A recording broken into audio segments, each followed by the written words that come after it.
ਵੇਖ ਲਈਆਂ ਸੂਰਾਪੁਰਾ ਦੀਆਂ ਗਲੀਆਂ ਛੱਡ ਕੇ ਘਰਾਂ ਨੂੰ ਉਹ ਨਸ਼ਹਿਰ ਵੱਲ ਚੱਲੀਆਂ ਛੱਡ ਕੇ ਘਰਾਂ ਨੂੰ ਉਹ ਨਸ਼ਹਿਰ ਵੱਲ ਚੱਲੀਆਂ ਓ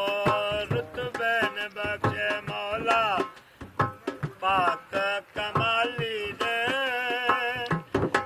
ਰੱਦ ਨਹੀਂ ਸਵਾਲ ਕਰਦਾ ਕਿਸੇ ਵੀ ਸਵਾਲੀ ਦੇ ਚੁੱਕ ਕੇ ਥੋੜਾ ਜਿਹਾ ਬਜਾਇਆ ਕਰਕੇ ਫਿਰ ਉਹਦੇ ਬਾਲ ਦੇ ਮੁਤਾਬਕ ਮੁਸ਼ਕ ਮੇਰੀ ਆਵਾਜ਼ ਤਾਂ ਸਹੀ ਹੈ ਤੈਨੂੰ ਸਮਝ ਨਹੀਂ ਲੱਗਦੀ ਸਮਝ ਉਹਨੂੰ ਥੱਲੇ ਭਾਣਾ ਉਹਨੂੰ ਟੁੱਟੇਗਾ ਤੇ ਮੇਰਾ ਆਵਾਜ਼ ਨਹੀਂ ਬਾਅਦ ਅਸੀਂ ਸਰਕਾਰ ਬੋਲ ਵੀ ਸੁਣਨਾ ਨਾ ਕਿਉਂਕਿ ਪਹਿਲੇ ਨਹੀਂ ਸੁਣਿਆ ਪਹਿਲੀ ਦੀ ਆਵਾਜ਼ ਸੁਣਦੇ ਬਾਅਦ ਚ ਤੁਹਾਡੇ ਆਪਣੇ ਅੰਦਰ ਲਿਖਣਾ